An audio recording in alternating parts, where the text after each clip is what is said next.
we can now take a little break from our march through the history of the Christian faith and say a few words about some of the practices that have been central to Christians for the last 2,000 years.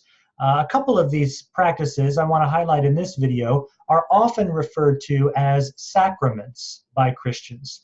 Now, not all Christians will use the language of sacrament to describe any practices, or especially these practices in the life of the Christian faith.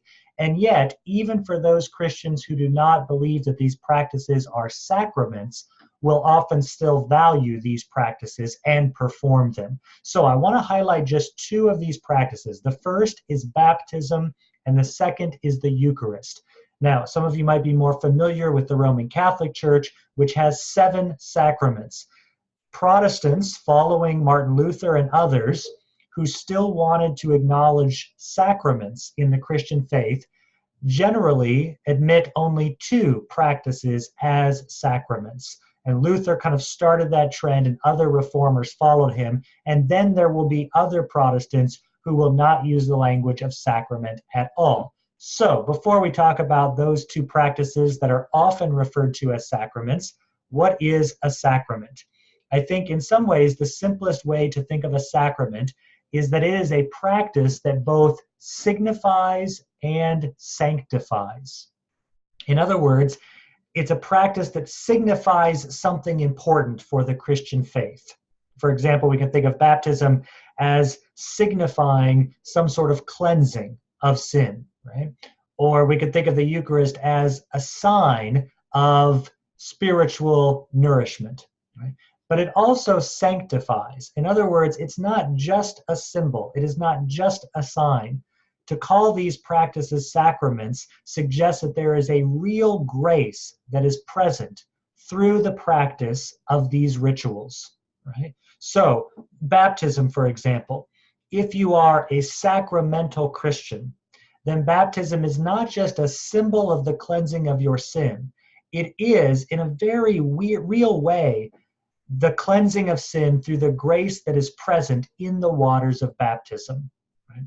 If you go to a Baptist church, for example, where generally the word sacrament is not used, and you see a teenager or an adult get baptized, oftentimes the Baptist church will be very clear that there is nothing magical happening in the waters of baptism, that this is only a symbol of the salvation that was achieved earlier on when that individual prayed a prayer, for example, and accepted Jesus. It was then that the sins were forgiven, and this is simply an outward testimony of the fact that those sins had been forgiven at an earlier time. So for the Baptist, a non-sacramental Christian, baptism does not signify and sanctify. It only signifies. It is that public outward expression of something that had happened earlier in time, right? Some of this gets to be a little bit oversimplification, but I think it works as we think about what it would mean to call these practices sacraments. If you are in a church that considers baptism a sacrament, and that could be a Roman Catholic church, an Eastern Orthodox church, a Lutheran church, an Episcopalian church, a Presbyterian church, many different churches will often use the language of sacrament to describe baptism. If you are in those kinds of traditions, again, the idea that it is not just a sign of the cleansing of sin, but that perhaps the waters of baptism actually do cleanse original sin from the soul of the infant or the adult who is being baptized. Many sacramental Christians also think of baptism as the practice that admits you into the Christian community officially. Wesley, for example, often thought of baptism, as I think I've mentioned before, as the moment where you are grafted into the church, so that even as infants are baptized, they are grafted into the life of the church, and then the goal is that they will take the faith of their parents and godparents and eventually make it their own as they live their life and work their way through the Christian life. So again, that is a different way that baptism might be viewed by sacramental versus non-sacramental Christians. And yet, for almost all self-professing Christians throughout history, baptism has been a central practice in the life of the Christian faith. And this obviously stems back to Jesus' baptism himself and the fact that in the Great Commission, he asked his disciples not only to make disciples of others, but as a sign of that, and as perhaps a sanctifying sign of that, to baptize others in the name of the Father and the Son and the Holy Spirit. So the Eucharist is another universally held sacrament by sacramental Christians. Again, the Roman Catholic Church, for example, will have additional practices that are classified as sacraments.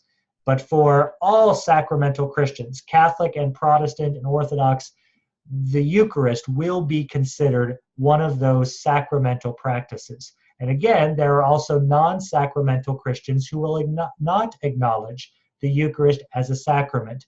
They might even give a different name to the Eucharist to perhaps remove that idea of the Eucharist being a sacrament. You can also often get a sense of whether or not you are in a sacramental setting by viewing the way the Eucharist is celebrated.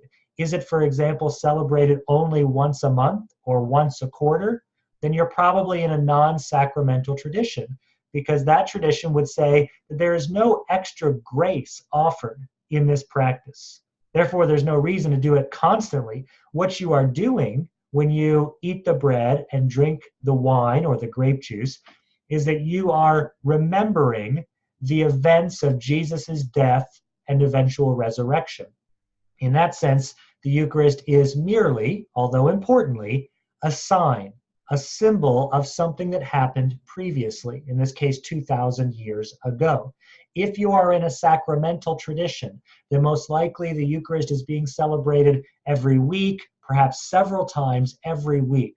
Right? John Wesley again said, there is grace in the Eucharist, so you should receive the elements of the Eucharist as often as possible, because you are receiving special grace in that practice.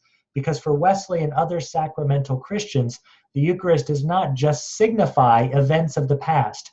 It is also a moment of real sanctification. It is not just a sign of the spiritual nourishment that comes to us through Christ's death.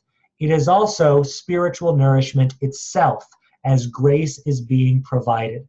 The Anglican Book of Common Prayer perhaps gave the most well-known definition of a sacrament when it says the sacrament is an outward and visible sign of an inward and spiritual grace. Again, that notion of it being a sign, but also the presence of grace. Now, the Eucharist ends up getting viewed in different ways even by sacramental Christians who acknowledge that the Eucharist is both a sign and a moment of grace.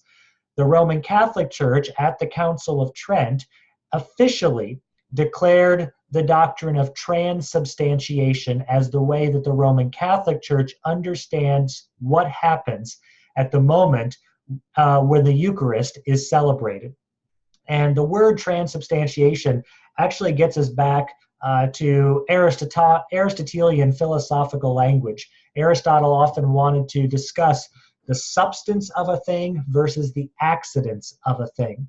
The accidents weren't things that were done unintentionally. They were simply things that were not essential to making that thing the type of thing that it is, right? You could think of a bookshelf, right?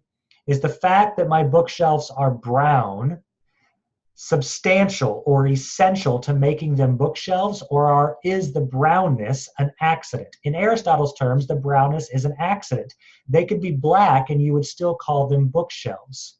What about the fact that they're made of cheap wood, right? Is that part of the essence of what it means to be a bookshelf, or is that an accident of these particular bookshelves? Again, it is an accident. They could be made of metal and you would still think of them as bookshelves. So the idea is that here what is being argued is that the bread and the wine actually are transformed into the body and blood of Christ. That is, the substance is transformed while the accidents remain the same. After all, Roman Catholics do not feel that they are actually tearing apart bits of flesh when they eat the bread. They do not taste blood when they drink the wine. So what they're saying is the substance has changed. It's not really truly bread and wine that is being consumed. By the power of the Holy Spirit, the bread and wine have been consecrated and have truly become the body and blood of Christ. Not just in a symbolic way, but quite literally, they have become the body and blood of Christ, even though the accidents of bread and wine remain. So that ends up being the Catholic view of the elements of the Eucharist, which is one reason why those elements are viewed so importantly after the moment of consecration. If you were in a Catholic church, it's very important not to let the bread just fall all over the floor or spill the wine. And if there's wine left over, you don't dump it down the drain, because this is the blood of Christ. It must be consumed. It is no longer wine, even though it may taste like wine and smell like wine. For sacramental Protestants, they usually move away from that notion of transubstantiation, and yet they still want to see special grace present in those Eucharistic elements. And they will often follow someone like Luther, who might have thought about the body and blood of Christ being with or under the substance of bread and wine. So in that sense, the bread and wine is still bread and wine, but in a more spiritual sense, the body and blood have joined with the bread and wine in order to be spiritually consumed by the believer. And then again, you will have non-sacramental Christians who will view the bread and wine as always only bread and wine, but as an important symbol of the events of Christ's passion and his death. So you have many different ways of thinking about the Eucharist within the history of the Christian faith, and you have many different ways of thinking about baptism within the history of the Christian faith, and yet these are two very, very important practices or rituals within the history of Christianity, and almost all Christians value these rituals to one degree or another.